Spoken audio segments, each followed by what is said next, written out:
Войната на пътя продължава да погубва човешки животи и съдби. Журналистът от Плевен Георги Стоянов се опита да ни отрезви с книгата си "Останете живи". Той е мой гост тази вечер. Много ми е приятно. Вие дойдохте от Плевен.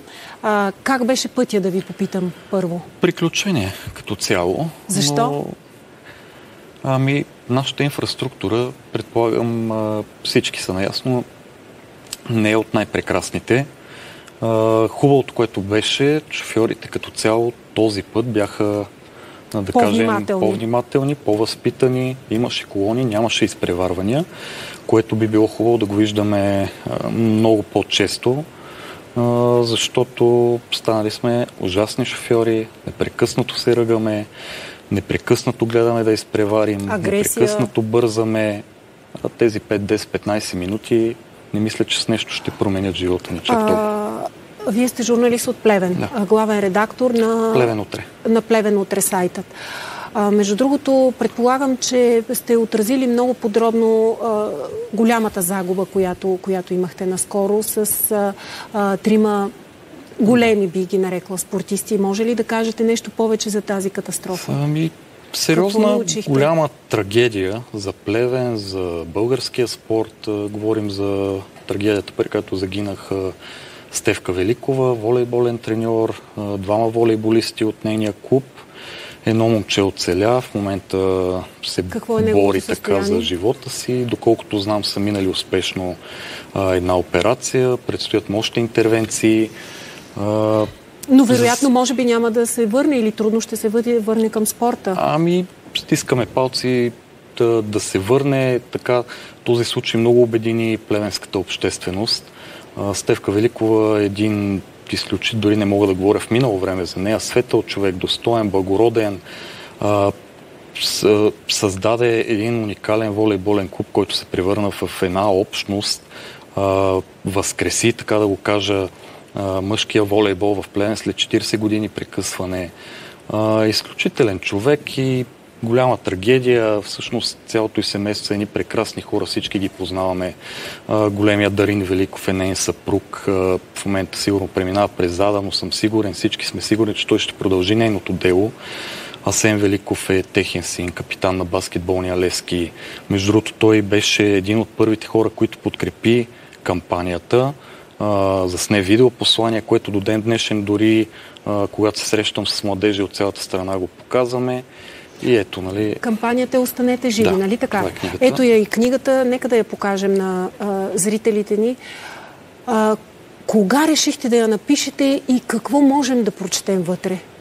Първо да кажа, че войната на пътя няма да спре, докато не изчезне чувството за безнаказаност и докато самите ние не променим нещо в главите си.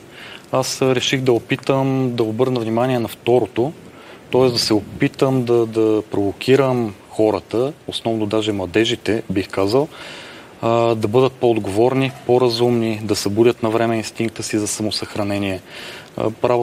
Работата ми като журналист ме провокира и ме среща с много случаи. Трагедии. Това е ежедневие. Това е ежедневие. Много млади хора си отидоха и може би това беше основното, което ме провокира да опитам нещо по-различно, защото смятам, че всеки един от нас трябва да опитва по някакъв начин. Може би не вярвам, че една книга ще спре войната на пътя, но пък съм сигурен, че от безбройните срещи... Ако не правим пък нищо... Между другото, тази книжка, знаете ли на какво ми прилича? МВР преди години имаше проект да оставя на отсечки, където се случват много често катастрофи, катастрофирали коли, за да може хората когато ги видят, да разберат, че може и на тях подобно нещо да им се случи, че могат да загубят живота си. Някак си като отрезвяване. Мисля си, че тази книга върши същата работа. В нея се разказват няколко истории. Предполагам, че някои от тях са с трагичен край. Има и такава, 14 са историите. И че никой не е застрахован от... Преди малко това говорихме, това, което може да му се случи. Че това може да се случи на всеки. Ние трябва да си дадем тази сметка, че всъщност това е, което продължава да ме жегва и да недоумявам. Пътищата ни вече станаха, паметниците са повече от дърветата в някои пътни участъци. караме, минаваме покрай няколко паметника, не си даваме никаква сметка какво се е случило, казваме си, гледай това как се е разбил тук, това на мен никога няма да се случи. А не е така. Не е така. Ето сега, след тази катастрофа на пътя Плевен-Ловеч, поредната между другото, до септември там бяха станали 30 тежки пътни происшествия. В този участък, точно в този участък. 30 колко казвате? 30-тина бяха до септември. Може би вече са повече. Загиналите, само да кажа, загиналите бяха 10, може би вече са малко повече. Добре, полицията не вижда ли, че там се случва нещо опасно и трябва да се предприемат някакви мерки? Дали ще сложат патрулка, дали ще сложат камера, дали нещо друго ще се случи? Както след всяка трагедия и сега има една такава активизация, има идеи да се постави звукова маркировка, колчета. В момента тези неща са на база коментар, но тук пак си опираме до човешкия фактор. Самата книга описва истории, които са провокирани от човешкия фактор, т.е. употребата на алкохол, наркотици, шофиране без книжка, което пък и тук, ето го другото. Тези трагедии, които се случват всеки ден, те трябва да ни бъдат една сигнална лампа. И въпреки всичко, полицията продължава да лови ежедневно пияни шофьори, дрогирани шофьори, без книжка, несъобразена скорост. Тук искам да вметна, аз съм го споменал и в книгата, ти го помниш, може би този случай с Хюрият Сюлейманов, онази катастрофа на Луковит, 2014 година. 3 деца, мисля, че... 3 деца, 2 деца загинаха на място.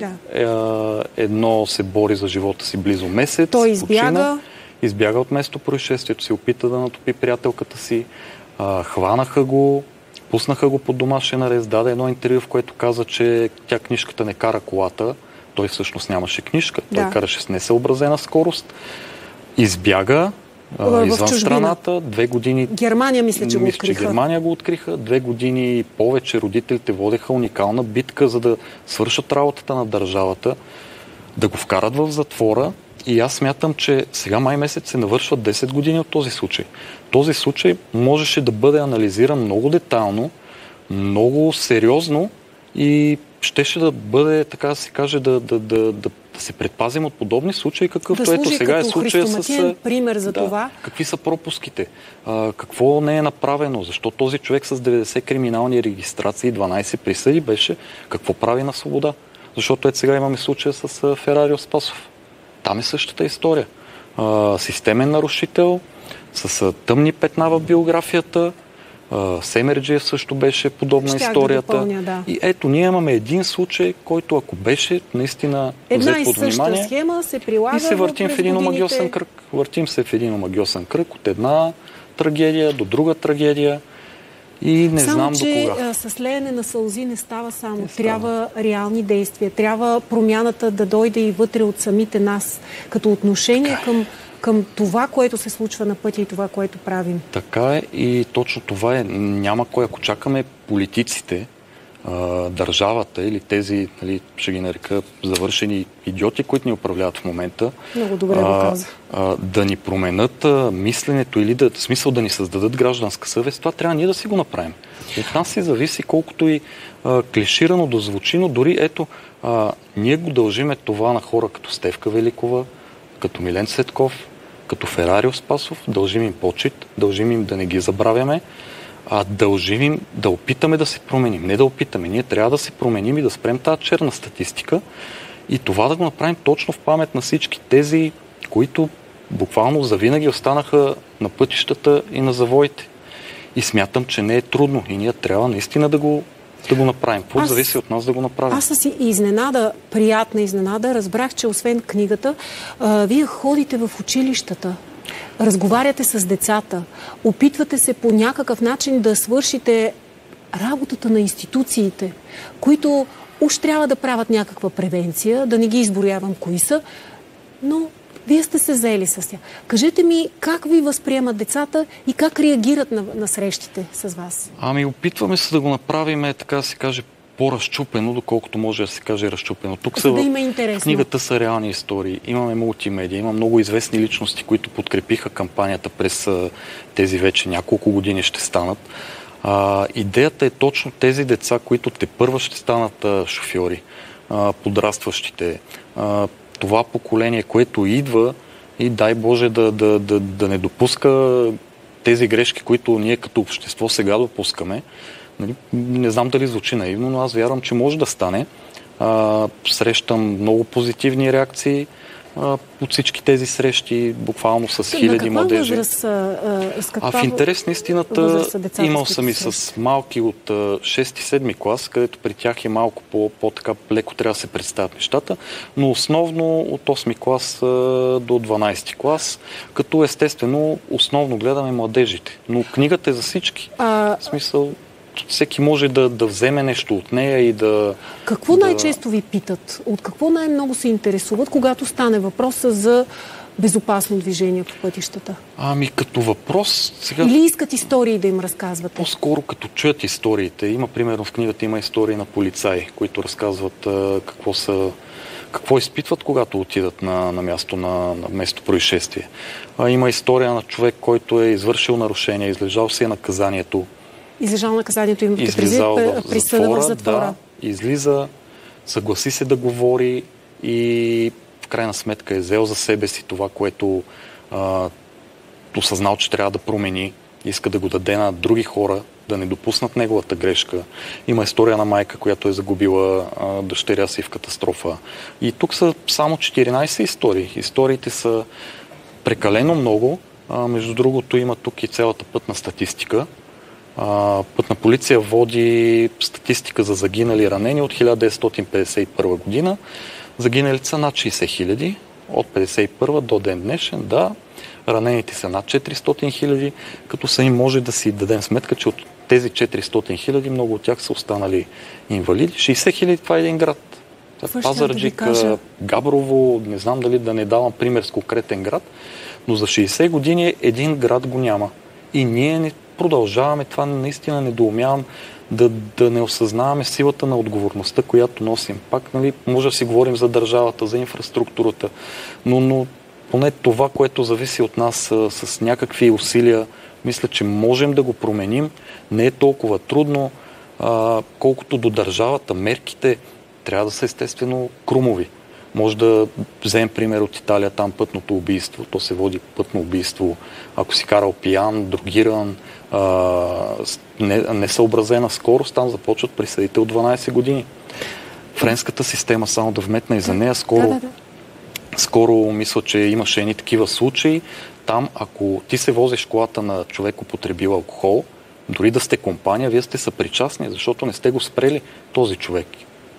Има много неща, които могат да се направят. Разказахте, че тук има историята на майка, която е загубила живота си. Предполагам, че следите и по новините протестите на майките, които са загубили на пътя децата си.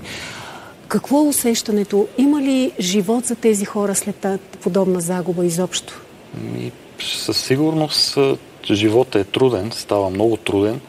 Тук само ще вметна това, което пък мен ме ежегва, като ги видиме тези сцени и тези картини. Никой не излиза да ги подкрепи. Да излезат хора. Имаше даже преди тези дни, имаше протест, бяха буквално 10-15 човека. А това е нали, пореден пример за това, че трябва да има някаква споделеност дори в тази кауза. А ние дори там, не знам, не можем да се подкрепим. Дори там ни няма. Трагедия, както казваме, от трагедия до трагедия. 2-3 дни възмущения, постове във Фейсбук, коментари, караници. А ето, когато трябва, нали, да бъдем заедно, единни, да дадем пример, тези, да не ги наричам пак от онзи начин, да се усетят и също да бъдат по-активни. Защото той Денков каза миналата седмица, нали, трябва време за мерки. Няма време. Ние сме закъсняли ужасно много и всичко, което трябвало да се направи, трябва да се направи вчера. Вие повярвахте ли му на Денков, като каза, че е трябвало да мине време, за да подействат тези мерки? И аз също. На финала вашето послание или вашия призив към хората на пътя? Идват празници, всички ще пътуваме, всички ще си ходим при близките. Наистина хора, майка му стара с извинение, спрете се, няма за къде да бързаме. Карайте нормално, карайте разумно, бъдете отговорни. Ако не ви пука, както се казва, за вашия собствен живот, направете го заради вашите близки. Това е. Благодаря ви. Аз благодаря. Това беше Георги Стоянов.